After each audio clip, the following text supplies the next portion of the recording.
Hello, my friend. I'm CharLee Simons, your host here on Do Not Talk, talking to the people I'm not supposed to talk about the things I'm not supposed to talk about two things you're never supposed to talk about, politics and religion.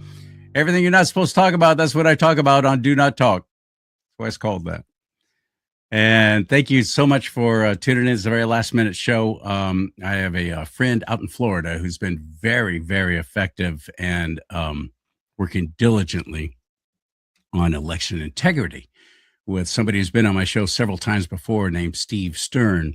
Well, that's John Goodman. He's been on my show before. He's put some news out that nobody knew about and then has turned around to be true more than once. So he said he's got some election integrity news. He's been working with a guy, the War Zone, I think it's called. Wayne Allen Root is his name. I'd love to have him on the show sometime. He seems like a cool dude. He's a conservative broadcaster and podcaster. And John Goodman's got some news. Got some encouraging news, I think, for the election, because we're in an election year now. The midterms are coming up in November. I hope you're registered to vote. If not, please get registered to vote at registertovote.ca.gov. That's registertovote.ca.gov. And get it done so you know when you go there, you're already going to be in the system. Of course, you won't have to show ID. At least not so far in California. It's pathetic. It's so ridiculous. There's so much election fraud in this state, which is why we're in the shape that we're in. But we have a Republican Party in the state of California that is, I'm a delegate. I'm actually a delegate. So I'm going to be at the convention coming up in just a few weeks. And I'm going to be voting on things that are brought before all of us to vote on as delegates of the California State Republican Party. There are things that have been, I've been very honest with you. I just did a show this morning with David Serpa. If you haven't watched it yet, go back and watch it at rumble.com/do not talk. Huge show. David Serpa names names. There's things going on in the California Republican Party that I've been sounding out about for several years now. And it's been kind of frustrating because sometimes I feel like a lone voice out in the wilderness shouting, look what's going on here. I'm on the inside. I see what's happening. I'm letting you know about it. Deaf ears, falling on deaf ears. Oh, well, that's my party. I'm sticking with it. A friend of mine named Minnie. I'm not going to, I haven't even talked this over if it was okay with her for me to put this on the show, but before I bring in John Goodman, I wanted you to hear what she wrote. Again, I have not gotten permission from her about this, but I have a feeling she'll be okay with it. Let me bring it up on screen so you can see it too. And excuse that big purple blob thing there on the side. I have no idea how to get rid of that. Okay, here we go. On February 19th, 2026, the CAGOP, that's the Republican Party of California, their engagement committee that Corinne Rankin sits as chairperson, issued an internal memo to California County Republican Central Committee leaders. I'm not one of those. I'm just a delegate. They held across the state to block far-right candidates and delegates identifying as America First. The memo highlights controversial Nick Fuentes for rejecting the America First candidates and delegates into the party. Not rejecting. I don't think she meant to say rejecting. The memo highlights controversial Nick Fuentes. So they're saying rejecting, I got it, America First candidates and delegates into the party. But this is very disingenuous, as the everyday Christian conservative is also labeled by these people in the California Republican Party as far-right Nazis and don't share in Fuentes' ideology for white nationalism. White nationalism is a fancier word for white supremacy and Nazis, basically. I don't believe that that's what Nick Fuentes is. I think he believes in America First. He believes in being proud of the nation that we have and proud. He has no problem saying, yeah, I'm a white guy. Everybody else can be proud of their race. Why can't I be proud of mine? Does that make him a Nazi? I don't see it. Maybe it does. Maybe you're seeing something I don't. Oh, wait. Continuing with this letter.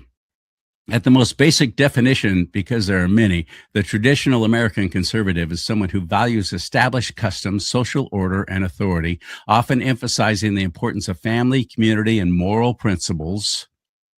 They believe that society should be guided by historical traditions and inherited values. A Christian conservative encompasses traditional conservatism and additionally believes that the Bible is the inherent word of God and the ultimate authority on all matters of faith and practice. Amen. They believe that the Bible is inspired by God and that it is a final authority for all Christian belief and conduct. Amen. Conservative Christianity has played a significant role in shaping American history as America was founded a Christian nation. Amen. Today, conservative Christians hold strong convictions on issues such as abortion, homosexual rights. I don't use the little letters because I don't let the left dictate the English language for me. So homosexual rights and immigration, leading conservative Christians to register Republican for the party's shared stance on these issues. It's in our platform.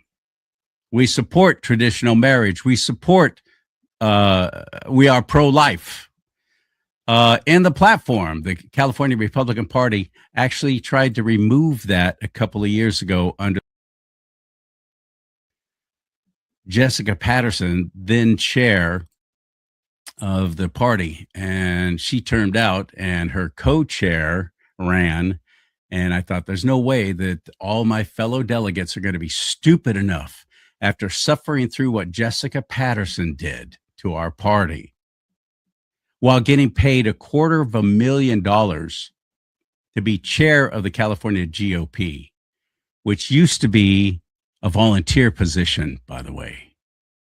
She was getting $250,000. That didn't include all the travel expenses, all the meals comped, all the airfare, all the mileage, all the meals, all the rooms, all paid for. Nothing out of pocket. $250,000 just a base salary on something that used to be a volunteer position. You served the party for a reason because you believed in it. Now it's a paid position. Good job, California GOP. That was stupid. But yet you don't have enough money to even contribute to grassroots candidates. Well, they're not interested in grassroots candidates anymore. They don't want those in the party, as we're seeing in the California Republican, the race for governor, gubernatorial race that's happening this year.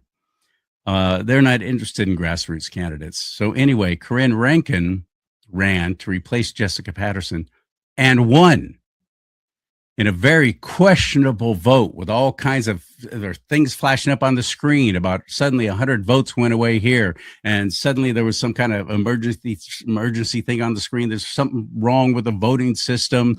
They look like little TV remotes. That's how we vote. And that's not easily hacked. Anyway, Mike Morrell was running against her, and that's who I was rooting for. That's who I voted for, Mike Morrell, and so did so many of my fellow delegates, but yet he didn't win. The co-chair, Jessica Patterson Light, who was a registered Democrat just like a few years earlier and switched parties, but still claims to be socially on the left. Fiscally conservative, but socially on the left. Those are very dangerous people, as far as I'm concerned, who are running the party. And anyway,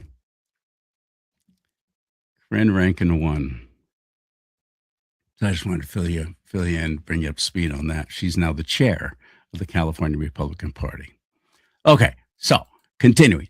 Recently released memo from the CAGOP is in opposition of conservative Christian beliefs, whereas the memo reflects the Republican Party has taken an official stance against those opposing civil rights of gays, women, and racial minorities. No, you don't. You can have all the rights you want. You just can't have the privileges. You get the same rights as everybody else, but I don't want you to get special rights above everyone else, which is what's being pushed. If these sound similar to Democrat talking points, that is because they are. Civil rights are legal rights granted by the government. Natural law refers to inherent rights that are universal and not dependent on any laws. Natural law emphasizes fundamental human entitlements such as life and liberty, which cannot be taken away by any authority. Christian conservatives are pro-life, pro-nuclear family with a mother and a father for flourishing procreation and the nurturing of children under nature's law, God's law. On racial minorities, no person is born inherently racist. We are not each other's enemy. Both leading political parties of America use polarization to keep us divided. Amen, many. To understand where the current changes are coming from within the California Republican Party, I'm going to need you to take you back to last year when Corinne Rankin was elected the new CAGOP chair. I attended the CAGOP convention in Sacramento, and I was there as well. I'm reading what Minnie wrote here, though. I attended the CAGOP convention in Sacramento where Corinne Rankin was elected chair in March of 2025. It was actually the convention down in Los Angeles where that happened. Anyway, I was there in support of Mike Morrell for chairperson and Lonnie Kane, CRA endorsed candidate for CAGOP vice chair. Lonnie Kane, awesome. My voice is grassroots, and I spoke from the street for the everyday hardworking man and woman. There are hundreds of delegates in attendance of the California GOP convention to choose their new chairperson. This particular election had a feeling of urgency to it. Absolutely right, it did. The warning bells had been rung that Rankin was not the best fit for the chair. The Rankin Files, that's an actual YouTube channel, gave voting delegates an extra eyes view into who Rankin is at her core. She professes her views are aligned a Democrat. She shares other core beliefs and ignores directly answering questions. I know that to be true because it's what she did when I interviewed her before she won chair. She'll never go on my show now, guarantee it. When someone tells you who they are, pay attention. But when someone shows you who they are, believe them. I'll link those Rankin Files below, and she did. In the end, the race was called, and Rankin took 57% of the vote, beating out her competitor, Mike Morrell. However, some delegates questioned that the voting tabulation wasn't fair after sharing test runs failed to calculate the correct number of votes. And in other reports, there were accusations that absentee delegate votes were brought up and carried to favor Rankin. Those were bought and paid for. I'm quite convinced. I'll throw in allegedly, just in case they decide they want to turn around and try and sue me. When Rankin was called the winner, I was told by a delegate in attendance there wasn't much excitement from the audience. No, there was not. And when Morrell spoke, the audience roared in approval of him. Yes, that was true. Melissa Snow, who I admire and respect, of the Snow Report, reported on the resolutions that failed during the convention, which were several key America First and law-abiding resolutions, and none of them passed. None of them. Keep in mind as you read these failed resolutions that the California Republican Party claims to have increased its own voter registration roll and was pivotal in getting Trump elected. But when it came down to supporting Trump's America First agenda, the actual votes by voting members themselves reflected a different story. Resolution number 6, supporting President Donald J. Trump in his efforts to enforce immigration laws, did not pass. Resolution number 11, supporting President Trump's administration national farm security action, did not pass. Resolution 19, ensuring election integrity by removing non-citizens from voter rolls. Just makes sense, right? That passed, but it failed due to lack of quorum. Failed due to lack of quorum? I'm sorry, what? How come there was enough quorum for everything else? Explain that. All right, continuing. You can see here for yourself in these failed resolutions where the split is within the party itself. There are the establishment voting members who did not support Trump's America First agenda. And then there were those voted against the former Democrat Rankin to support Trump's America First agenda. Christian conservatives that are actively political and see what's happening within the party have already begun to exodus themselves of the Republican Party, electing to register as no party preference. Daniel Mercury, running for California's next governor and author of Lucifer's Zenith, where Daniel details his experience with all forms of government corruption and deception, said, Quote, if voters only knew how infiltrated each of those groups had become, they would easily identify candidates with moral decree instead of just believing what their party tells them, unquote. Other conservatives are leaving the Republican Party too. Actor James Woods, and political commentator who identifies as Catholic, has said he's done with the Republican Party and is registering independent in a recent post on X. I have two short last thoughts. The memo opposes critics of Trump. Okay. Let me remind the California GOP that Trump is an employee of we the people. It is our duty to keep a watchful eye on all our elected representatives and to hold them accountable for their actions and behaviors, just as other employers would in the job force. This includes being critical of action or behavior that does not serve the interest of we the people. And lastly, take heed the warnings of our founding members, many of whom were very clear on the evils of political factions, which is what the Democrat and Republican parties both are, and the importance of vetting candidates for their moral compass to do the right thing for the people. Thomas Paine wrote, quote, a man under the tyranny of party spirit is the greatest slave upon the earth, for none but himself can deprive him of the freedom of thought, unquote. Here's the memo, by the way. California GOP directs counties to reject candidates aligned with Nick Fuentes and other Nazis. California GOP convention recap. Trump's MAGA momentum shunned. Barely 2 days after commencing, there was diminished excitement at California Republican Party spring 2025 convention result. 3 of 4 party officers elected are establishment Republicans. Very important, very different. Establishment Republicans. The new chairwoman, Corinne Rankin, it's Rankin, not Raskin, is written here. The Vice Chair, John Park. Secretary Sayers Morris. America First Treasurer candidate Jack Guerrero was the lone exception. And I'll leave you with this, and then I'm going to get John Goodman into the mix here. California gubernatorial candidate Daniel Mercury blasts California GOP and exits Republican Party in third run to replace Gavin Newsom. Quote, U.S. Navy veteran and constitutional conservative Daniel Mercury registers no party preference ahead of the June 2nd, 2026 primary. He said, quote, the California GOP ignores their own bylaws, just like Democrats, and waters down their own conservatism. It is the group that no longer votes its conscience and has compromised its moral compass, unquote. Daniel Mercury. It's frustrating. I'm frustrated. I don't know what's coming up at this convention in just a few weeks. 2 weeks, actually. But I will be there. I'll let you know. I'll be doing some live reports from there, too, here at rumble.com/do-not-talk. But right now, somebody who's very well ensconced in election integrity, working with American patriot heroes like Mike Lindell and Wayne Allen Root and Jerome Corsi and many others, is on the show. Let's get him in. Hit it. Yeah,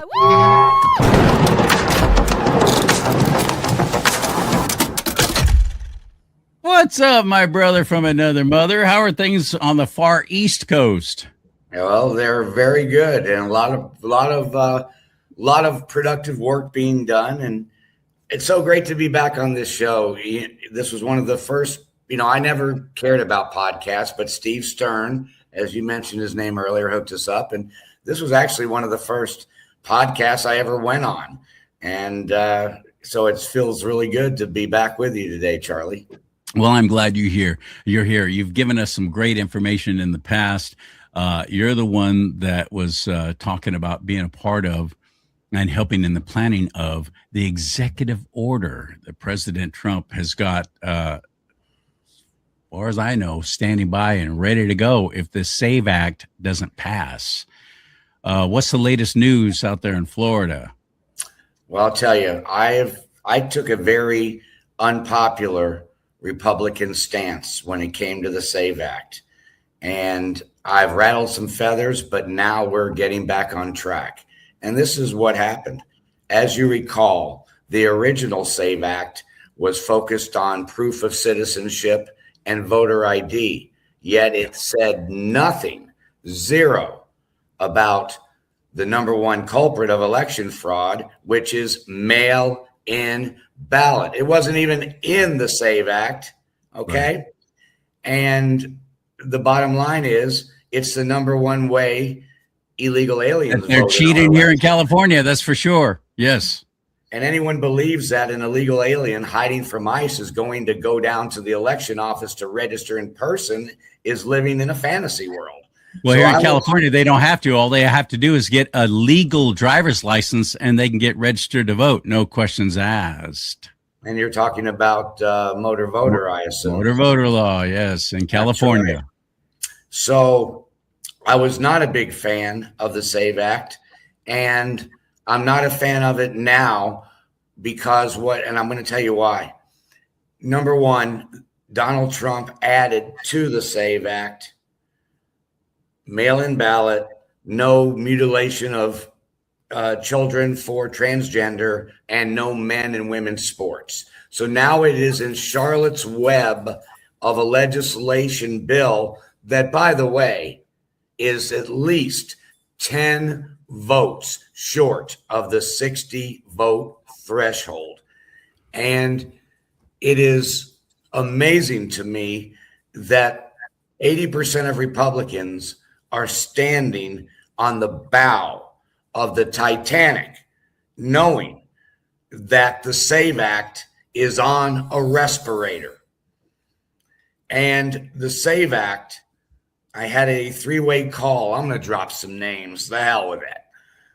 I had a three-way call with Steve Stern, Wayne Root, and myself 3 weeks to a month ago. And I called the SAVE Act a red herring.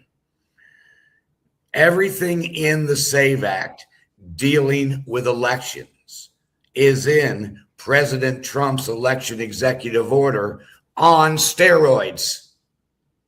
But nobody knows what's in it. You know what I mean? Yes, I do. Well, like Nancy Pelosi said, we've got to pass it to be able to know what's in it. So there you go. Go ahead and pass it. And I'll never forget that. That was a whole Obamacare thing. Remember that? That's one of the classic lines in political history. These idiots don't even read what they're voting on. No. But the SAVE Act, 5 pages. That's it. It's like as short as like a CR, like a continuing resolution. I mean, it's not going to pass. And it's time for the Republicans to take a dose of reality. And so Donald Trump, as you know from last time I was on your show, he was ready to release this executive order in early November. And here comes the SAVE Act. Mr. President, we've got a way to solve all of this. You don't have to worry about all these challenges in court and all the pushback. We're just going to be able to pass it through Congress. Well, it did pass in the House. In the House, yeah. But it's never going to get 60 votes because even if every single Republican, CharLee, voted for the SAVE Act, it would still be 7 votes short. And the Democrats know that mail-in ballot is their number one tool for cheating. And I'll give a quick example. John Fetterman, who was for the SAVE Act, but now suddenly he's turned against it. That's right. And why? He was for the SAVE Act in that original where I told you that it was just proof of citizenship and voter ID. Oh, because those 2 other things were added. Now suddenly he doesn't want it. Got it. Well, he even said, why are you tampering with mail-in ballot? So I've told you many times that there's no such thing as mail-in ballot. It's not in the Constitution. It's not in the 1965 Voting Act. But let me now give you some things that have happened since I talked to you last and to your fans last. My fan. No, CharLee. You're very well. You may be in a tough spot in California as a California delegate, but you are respected as a podcaster and individual. So Thank So you listen, both for watching. yeah, no, there'll be plenty of people that will get the message through Okay, all CharLee right. Simons. Absolutely. So the Democrats, now it's like mail-in ballots are legal. It's just part of our voting system. Well, since I talked to you last, two big things have happened. As you recall, I found some verbiage in the Constitution that shed some real doubts on the state's powers over elections, if you recall that. Mhm. It's gotten even better. And I met with Peter Tickton in his office in Deerfield Beach, Florida, face to face for 25 minutes. And so I will refer you to an interview April the 6th, 2020, as COVID just started to rage around, right? April 6th, 2020. This is Nancy Pelosi talking to CNBC. And the title of her interview is called Lawmakers Push for Vote by Mail in Response to Coronavirus Pandemic. They knew that there was no such thing as mail-in ballots. And in the interview, Nancy Pelosi says, quote, the country needs to move toward a vote by mail system to give citizens a safe way to cast their ballots while the coronavirus makes it too dangerous to congregate. So what ended up happening is Donald Trump signed a declaration giving the states power to open up. Everyone can vote by mail because of the pandemic. Joe Biden didn't switch it back. So the Democrats know it's illegal.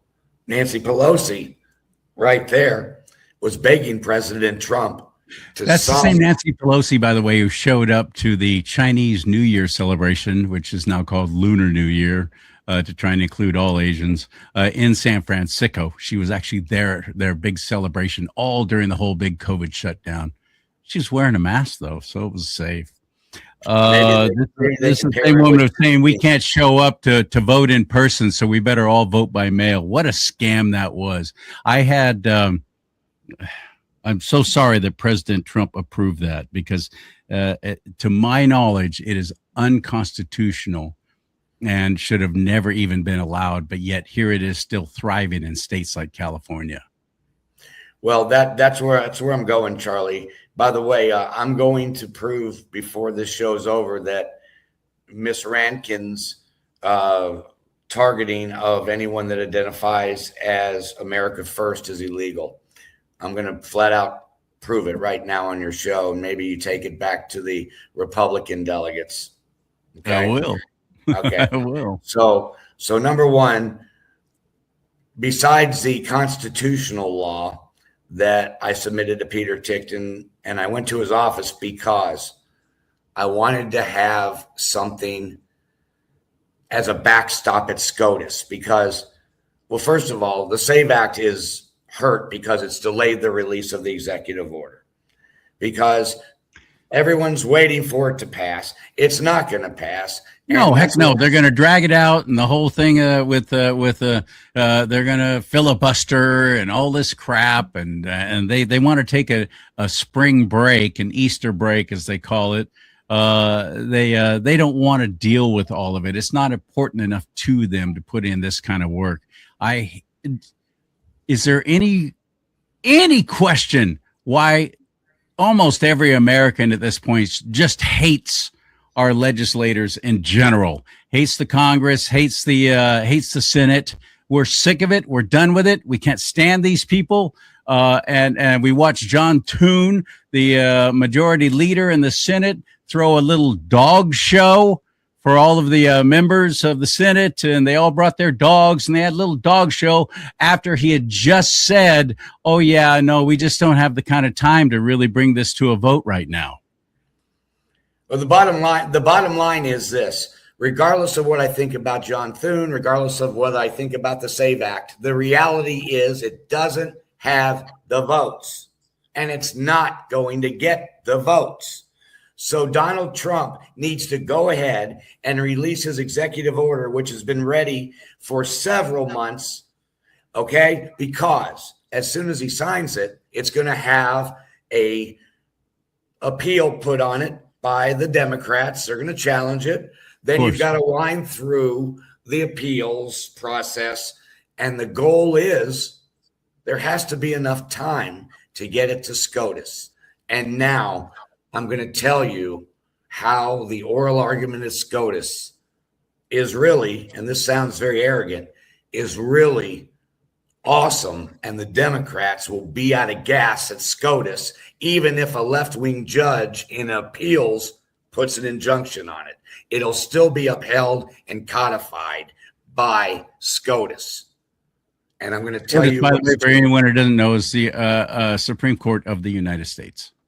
Yes. I never want to assume that everybody knows. I always explain things. Absolutely. But the Supreme Court, of course, this is going to wind up, whether it's an executive order or whether the SAVE Act passes. There is something that John Kennedy from Louisiana has introduced, and it's something I hadn't heard of, but it's a way for them to require only 50 instead of 60 votes. Yeah, you know about that? I do know about it. And what they say they would do is try to do a quorum vote during the recess, because if the Senate's out of session, then it just needs a simple majority. But do you really think that the Democrats are going to leave town knowing that when they come back, their coveted mail-in ballot would be gone? I mean, it's almost like recess appointments, right? You know how sometimes parties push through a few judges during recess appointments? Yeah. Oh, yeah. Sure. Legal, yes. Realistic, again, I'm fully aware of it. It sounds great. Hey, when you're at home, we'll push the SAVE Act through. They're not going home. The Democrats are not going to go home. The mail-in ballots is their lifeblood. They can't win elections without them. They're not going anywhere. Chuck Schumer's telling them, don't you leave Washington, D.C. city limits or your ass is in huge trouble, buddy. It's true, Charlie. I know, but they're trying. But I see what you're saying. I think let me throw it out here. See if I am on the right track. You're wanting and encouraging President Donald Trump to go ahead and just say, screw it, and put the executive order into action because it's going to have to be done anyway. But I believe that President Trump is doing this for two reasons. One, he's certainly fully aware that we're in a midterm election year and that we've got to maintain and even increase our majority in the House and in the Senate, or the last 2 years of my president's term is going to be far worse than anything that Nancy Pelosi tried to bring down on him during his first term. It's going to be horrific. Are the American people going to realize that? Are they going to wake up? Are they going to say we're sick and tired of Democrats? No, because all this cheating is still into effect, and there's a whole lot of people who will never vote for anything with an R in front of its name.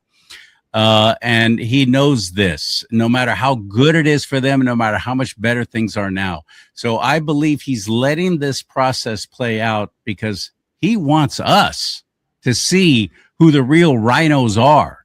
So we will be emboldened and encouraged to go vote in the primaries in California on June 2nd, and then in the big election in November, and get rid of these freaks, get rid of these rhinos.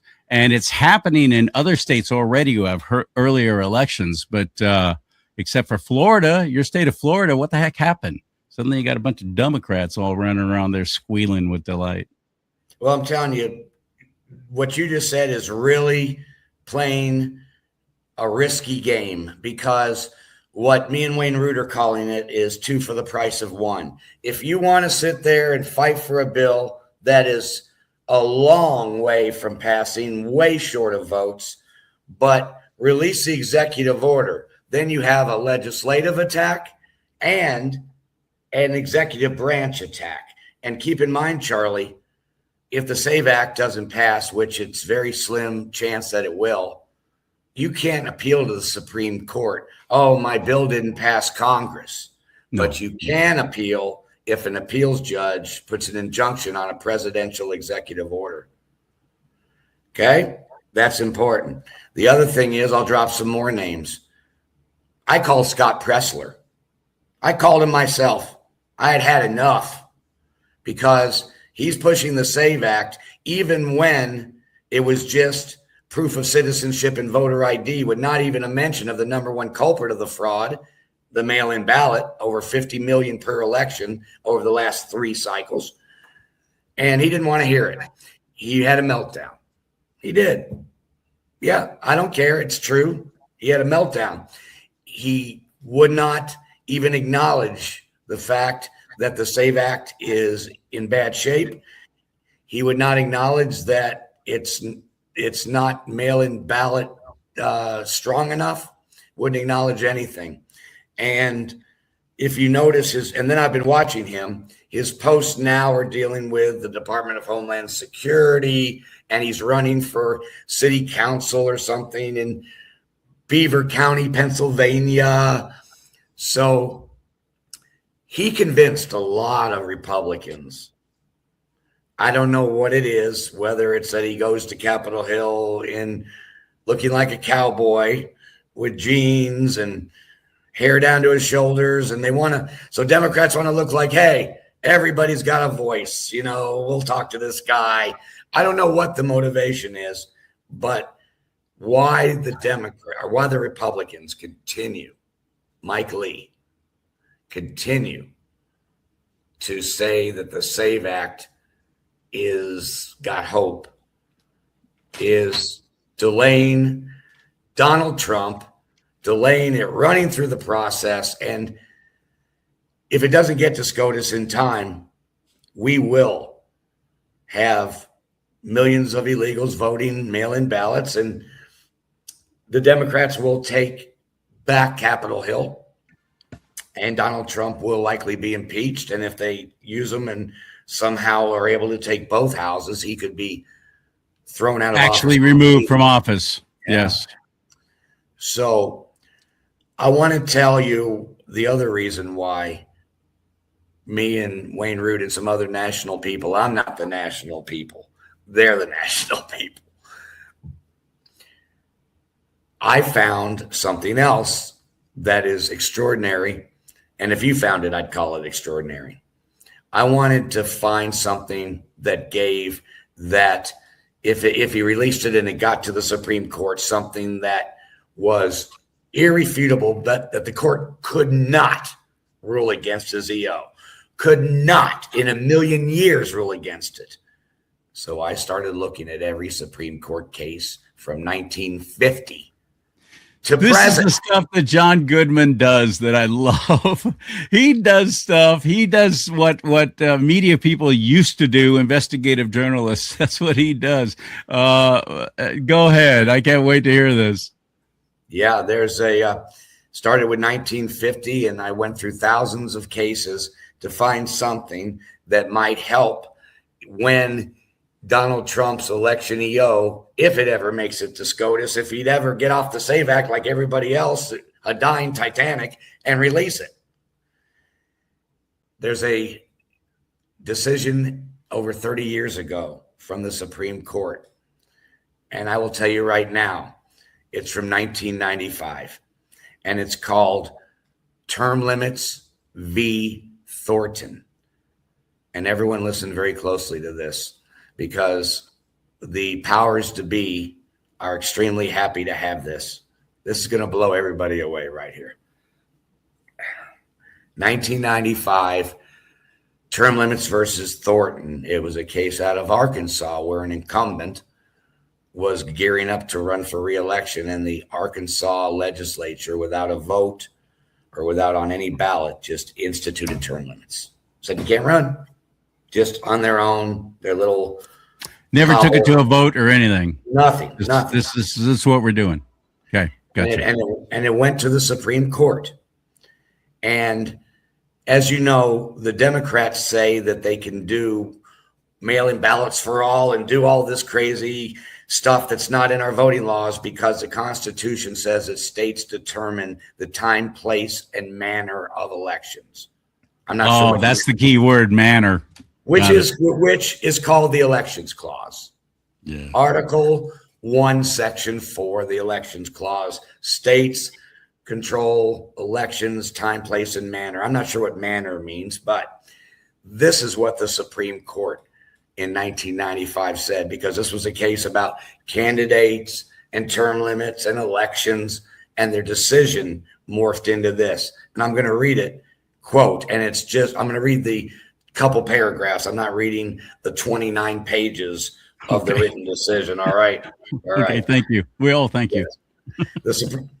They said the states cannot go beyond protection of the integrity and regularity of the election process and instead operate to disadvantage a particular class of candidates or negate the need for a general election. Then they said this.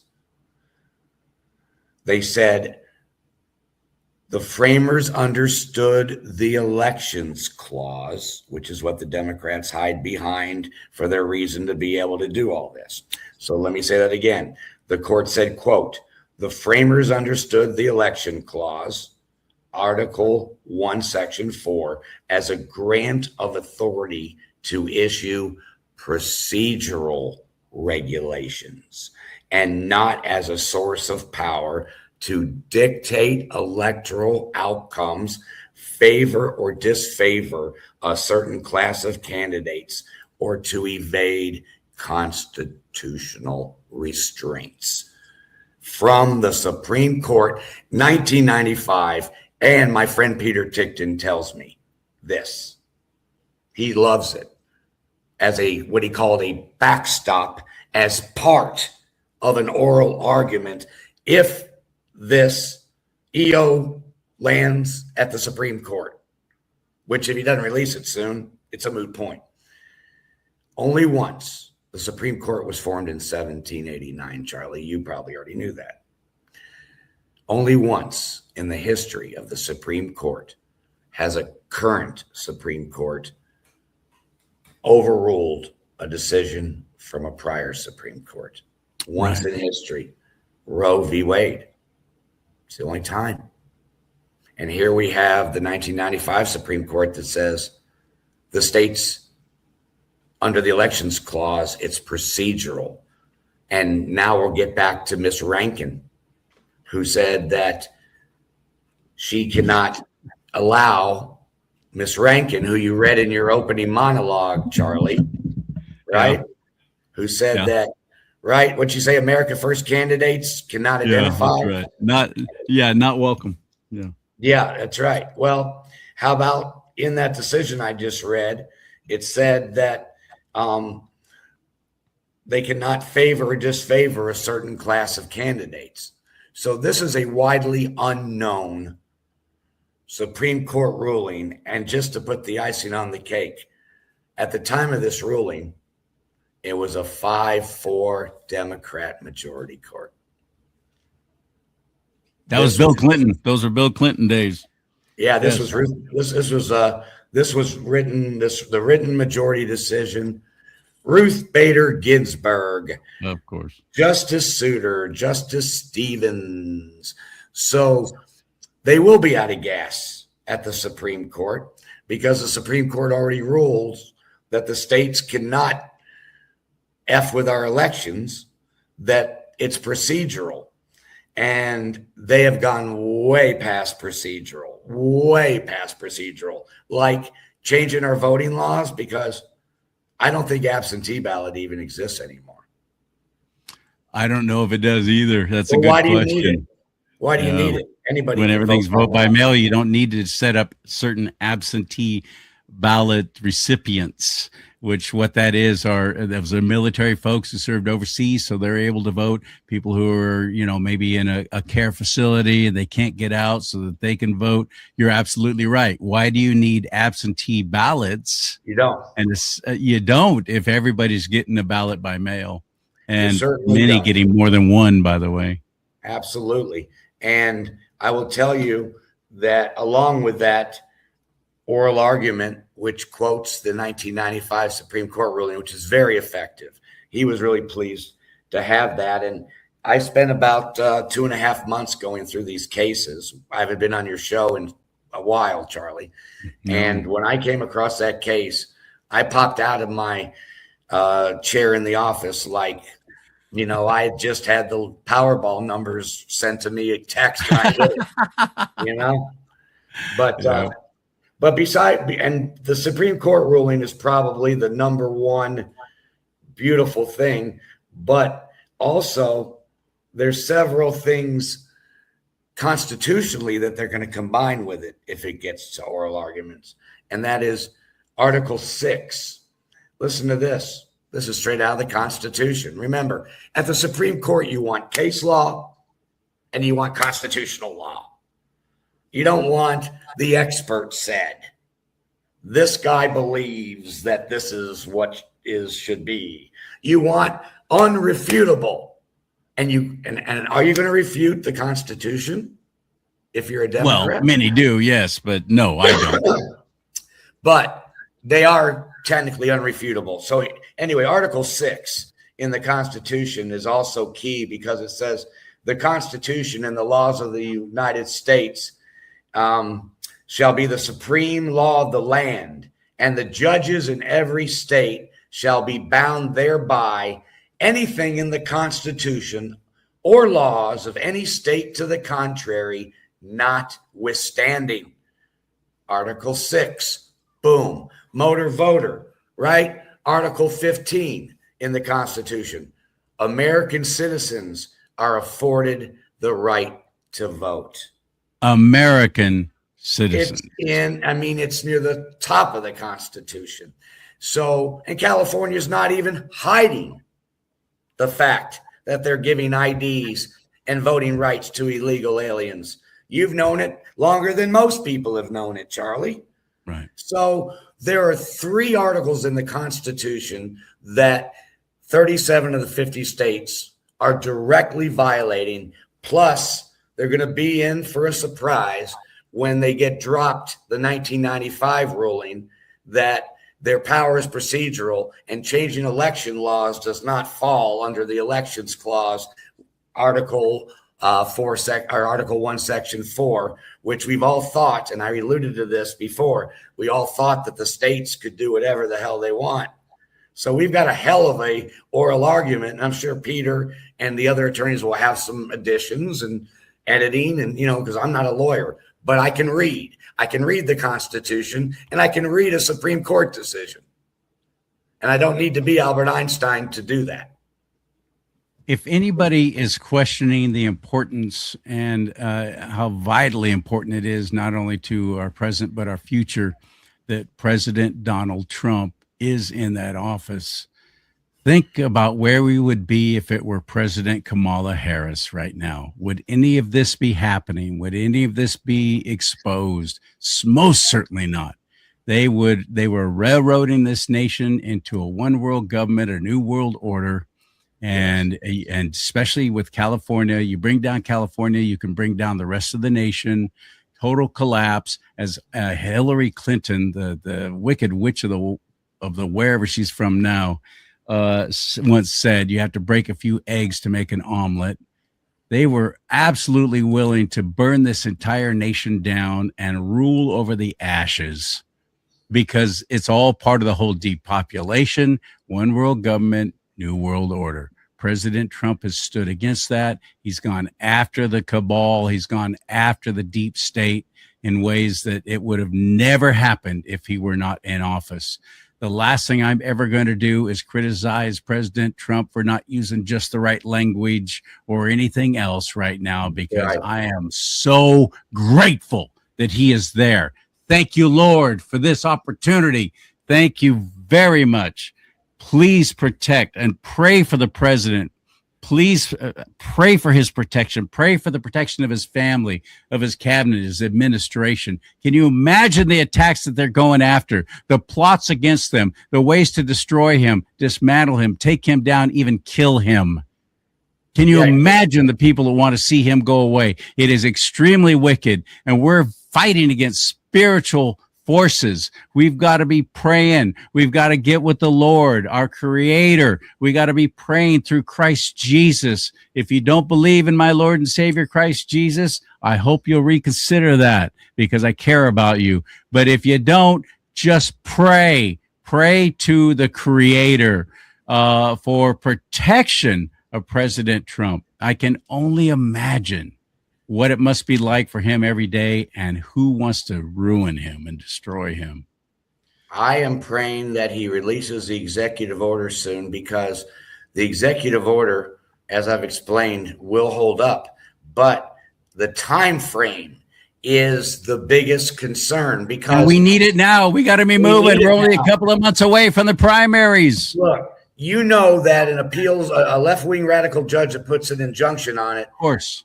he's going to sit on it before issuing the ruling as long as legally possible, because They're trying to wait us out. to run out the clock. That's You're what's going right. on, CharLee. They're trying to I'm run out the clock. You know what? I was thinking, well, let this play out, and John Toon will do the right thing, and it's all going to happen, and they'll pass the SAVE Act, and all will be right and good in the world. But no, But I'm now, starting to realize you're right.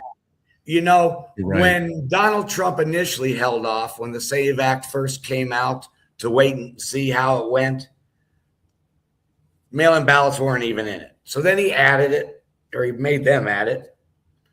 And then he waited a little longer, and it got even less support, because the Democrats are never going to vote for their own family members. Despite the fact that their own constituents, their own voters want it. Yeah. That's the most appalling thing to me, with an overwhelming majority of all party lines thinking, yes, we should have voter ID. That just makes sense. Even on the far left. Again, it makes sense, but that's not how illegal aliens vote.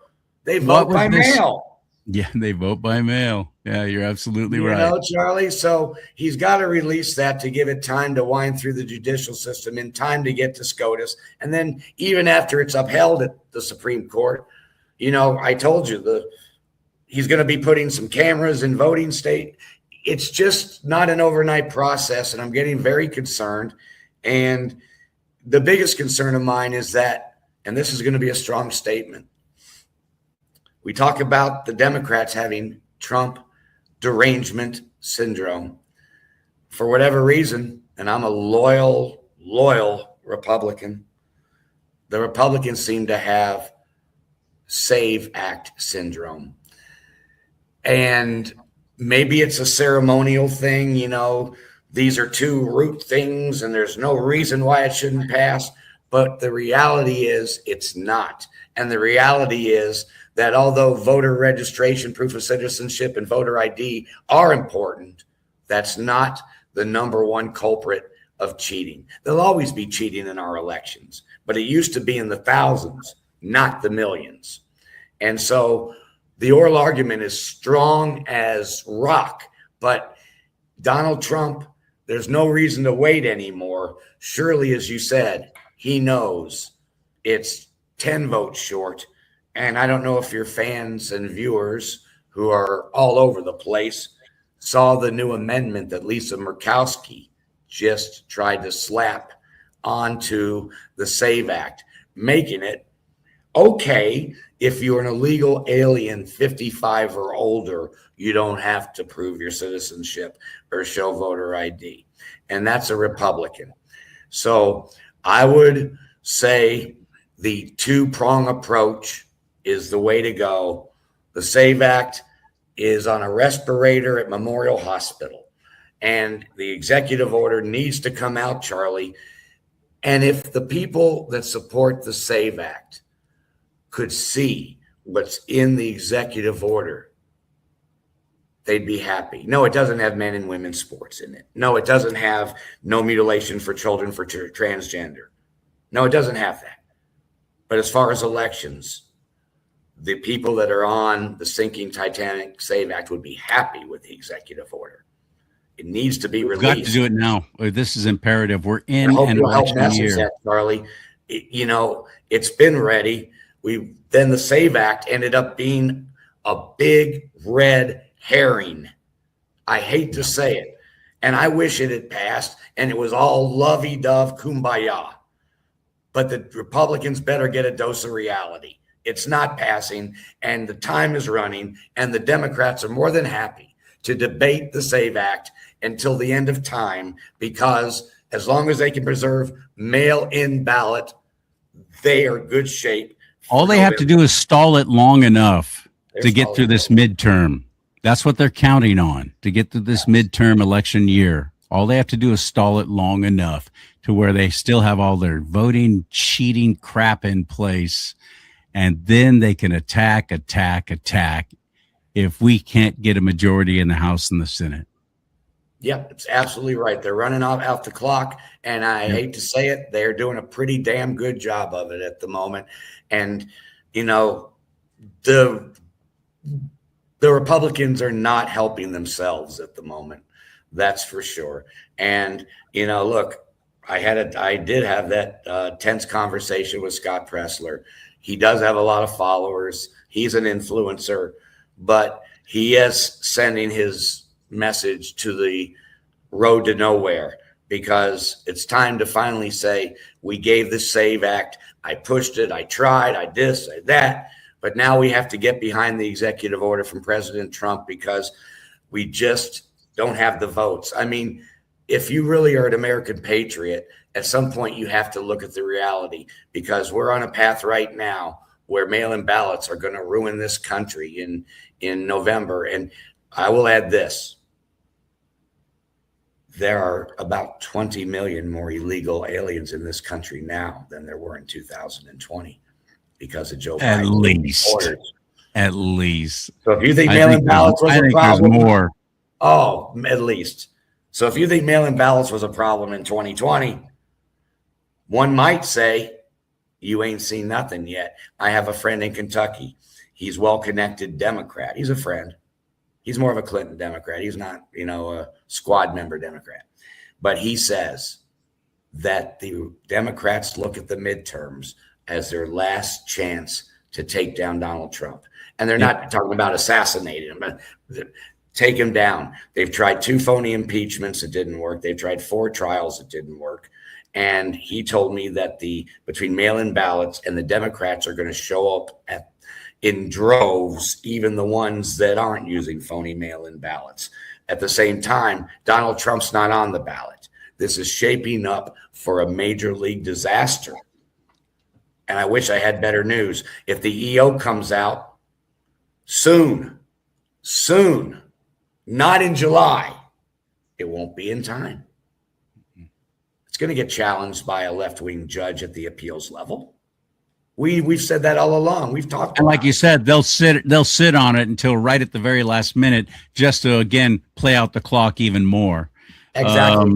Yeah, they want these midterms to be free and easy for them to continue their cheating. It is imperative for them, because they know if President Trump is able to follow through on all the things he's working on right now, cleaning up the Fed, getting rid of the Fed, actually getting us a monetary system based on real value and things of value, and so on and so forth. They know that if President Trump is able to do all the things that he wants to do and has said he's going to do, if we get behind him and stay behind him, they know they're done.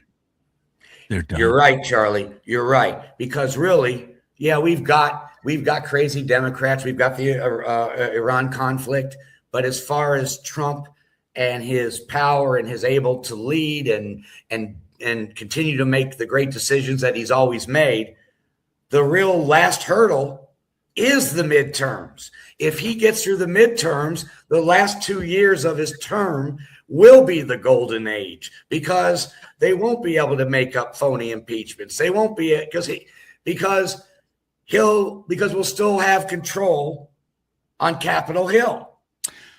And because of this, what we're seeing right here, I hope it's dawning on you why it's so important for the Democrat Party and the left. They're Marxists, they're radical communists, they're freaking communists. Why it's so important for them to completely destroy all of this is again for that new world order. They're doing the devil's work. They truly are. That's what they want. And they are fighting against this one man who said, nope, we're going to be sovereign. My own California Republican Party is labeling me all kinds of things because I'm a Christian and I believe in the sovereignty of the United States of America. So I'm a white Christian nationalist. And so why are you? I don't care what color you are. Do you believe in the sovereignty of the United States of America? Do you think that we are a God-blessed nation that was created through divine intervention? As if you look at the writings of our founding fathers, this is a blessing from God that we, the people, have at least one voice, one time in who's going to be calling the shots for us at the top. The rest of the world and the New World Order does not want anybody having that kind of freedom and can't be having a nation as powerful as we are continuing. That's why they want to destroy this. Are you starting to realize this? Is this dawning on you? I pray it is. And I also hope that you pray for President Trump and protect him. I'm with you, John, because I've been sitting back going, oh, the SAVE-Act's got to pass. It's got to pass quickly because we got the primaries coming up, California. Something's got to be done about all the election fraud here. We got to start showing ID and so on. I'm thinking this is fantastic. We got to get this done. This is the way to do it. But now I'm realizing after talking to you, screw them. Just do the EO, let it go through the courts, let it be challenged by some goofball lefty, let it go to the Supreme Court, and let it be done. And also, I'm with you. I agree with you now. Perfect. And this current Supreme Court, if you look at the decisions they've made over the last 4 months concerning illegal aliens, 3 months ago they ruled President Trump can continue deportations. That's from the Supreme Court 3 months ago, okay? And then they had a ruling just a day or two ago that also reaffirmed the same thing. So the current Supreme Court, it is a 6-3 Republican majority, but they seem to be understanding that millions and millions of illegal aliens in our country is having an adverse effect in many ways. Crime, elections, people don't get jobs because they can pay an illegal immigrant $8 an hour cash. All of our tax dollars going to support them getting freebies, one freebie after another after another. That was a bribe. That was a bribe. All under the guise of, well, we need somebody, as Chuck Schumer literally said, who's going to pick the crops in the field, who's going to be cleaning your toilets. That's all these people are to you. Chuck Schumer representing the Democrat Party. That's all these people are to you. That's right. It's insane. I'll tell you what, let them fix their own countries. I don't care what country they're from. I don't care what color their skin is. I don't care. I'd be saying the same thing if Canada suddenly decided, oh, we all Canucks, huh? We're going to come down and force you to watch hockey, eh? Yeah. And drink Tim Hortons. I don't care who they are, what their skin color is. You don't get to come in and just take residence. Nope. Just like the country you come from, I, as a white Christian nationalist, couldn't even go to your country and decide, you know what? I like it here. I'm going to stay. Oh, while we're at it, why don't you give me a bunch of free stuff? Oh, and you know what? I'd like a legal driver's license to drive as an illegal in your country. All the things are so ridiculous. And if we actually gave a little critical thought to this, instead of reacting to every time we're called a racist, and oh, no, I'm not. I have a black friend. Again, I don't care what color somebody is who's coming across the border illegally. They came across the border illegally. That's all I care about. Oh, would you deport these great people who've been here all these years and doing the work and so on and so forth? Yes. Yes, I would. The same way their own country would if it were the other way around. Yes, get out, self-deport. They're offering how many thousands of dollars to people who are willing to self-deport now? Right, yeah. We'll pay you to go back to your own country. They raised it, yeah. They raised it, that's right. And if you self-deport, then it puts you in a better spot to come back legally after 24 months. If you admit that what you did was wrong, you not only get paid to go back, but you have a better path to come back and do it the right way. Yeah. Now, are we making it too tough for people to come in and take up residency and become legal citizens of the United States of America? Everyone says yes. Do you even know? Do you know what process everyone else has to go through? I know I can speak from experience. This will make the show another 45 minutes long if I start telling you about what happened with me in Canada. So just suffice it to say, I know what I'm talking about. There is a right way to come in the United There's States. a right way, and it is a difficult way, and it can be It expensive. should be. And it should be difficult. Exactly. CharLee, what happens if I went over to France and my visa was expired? For 6 months. You got a visitor's visa. Yeah. 6 months. And I was illegal in France, and I decided I was going to go to French President Macron and say, I like it here. I want to live on croissants. And I want to vote in your elections too. The rest of my life. Oh, yeah. And I want to vote in your elections. Yeah, that's right. How well would that go over? Out of here, buddy. Come on. They have me on the next flight out. Absolutely right. You're a kick, man. And thank you for talking with us. Thank you for telling us all the stuff that's going on with this executive order. And I completely agree with you now. President Trump, please ask your fans and followers. Just pull the trigger. Yeah. Please ask your fans and followers to message President Trump or their Republican representative that, we need that EO released because it's going to be challenged. There has to be time before the midterms to codify it at SCOTUS. Got a great SCOTUS oral argument, but if it doesn't get there, it's all for naught. Mail-in ballots in play, and then there's not going to be another president with the balls to do all this after Donald Trump leaves office. If we don't fix it now, Kamala Harris, I do believe, probably has a pair, but she would have never done any of this because it's not in their best interest. They're not interested in one bit in fixing the elections here. They're interested in their new world order and their one-world government. I'm completely convinced of that. Not fixed now. We could have rigged elections for decades to come. Oh, yeah. I mean, it's got to be now. This is a moment in time, just 6-7 months before the midterms. This is a moment in time, and we need that EO. The SAVE Act was a good idea. We need Plan B because SAVE Act Plan A is in intensive care.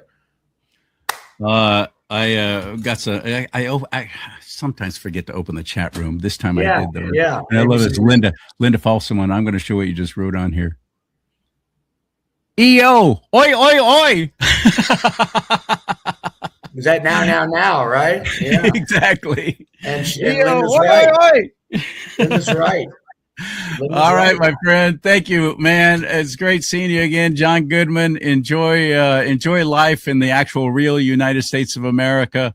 If you ever get out here to the People's Republic of Communist China, look me up and I'll do what I can to scrape some money. I'll get some quarters out of the couch and we'll have lunch somewhere for $18 for a value menu at McDonald's. We'll do it. We always keep in touch, CharLee. We'll keep in touch. Okay, buddy. All right. I'll talk to you later, my man. Okay, have fun. All right. Thank you. Oh, by the way, where do we find you? How do we follow along with what you're doing? Yeah. I switched over to Getter, and the reason I did is because at this point of where we are with the midterms coming, my messaging can be the most effective on Getter. So if anyone is on Getter, that's spelled GETTR, and it'll be at John Good 1965 at JOHNGOOD 1965 Getter, and you'll get all this and push your people. We need that EO because we need that EO. I don't know. I explained it pretty well. Oi, oi, oi. Yeah, I love that. Linda, I love that.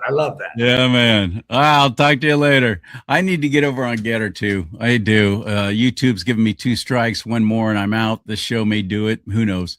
I've already had Facebook delete all of my pages, no longer on Instagram. Meta, which is supposed to be kinder and gentler towards conservatives. What a freaking lie. What a complete putrid lie that was.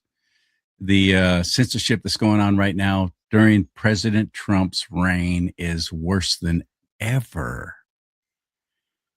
And it's all AI. AI is taking everything down, deleting people. That's why everybody's jumping over to Rumble. And like John did over to Getter. I need to get on Getter as well. So go to rumble.com/do not talk. If you don't have a Rumble account yet, forget YouTube. Screw YouTube. Go to Rumble. It's the same thing, only it's friendly towards we conservatives. Why would you not be there? Rumble.com/do not talk is where you'll find my channel on there. And go to my website, please. Buy some products like this awesome mug. Let's talk about politics and religion. It's a big old 15-ounce coffee mug, too. And of course, it's red. I will stay a Republican. I'm not going to even entertain any talk about splitting away from the party. Nope. That will guarantee we'll never win another election. Ross Perot comes to mind. Anybody remember that? And all the Republicans were going, well, I like this guy, and the party's not talking to him, and we're going to get behind whatever dreaded. I am not going to leave the Republican Party as long as in their platform they are pro-marriage, pro-traditional marriage, and pro-life. Because I vote with biblical values in mind. So I'm not going to leave the Republican Party. I don't want you to think that. And people like John Goodman, I've had so many conservatives, including, who was I talking to just the other day? They were saying, oh, we're leaving the Republican Party and we're going to do this, we're going to do that. And I'm going, no, please don't. Please don't. Instead, fight for our party, at least in California. I don't know about what state you're in, but in California, fight against this. Start paying attention. Get registered to vote. Show up for the midterms and the primaries. Please. I'm not going to quit. But ultimately, God is in control. May God bless you. May God bless America. But most importantly, America, bless God.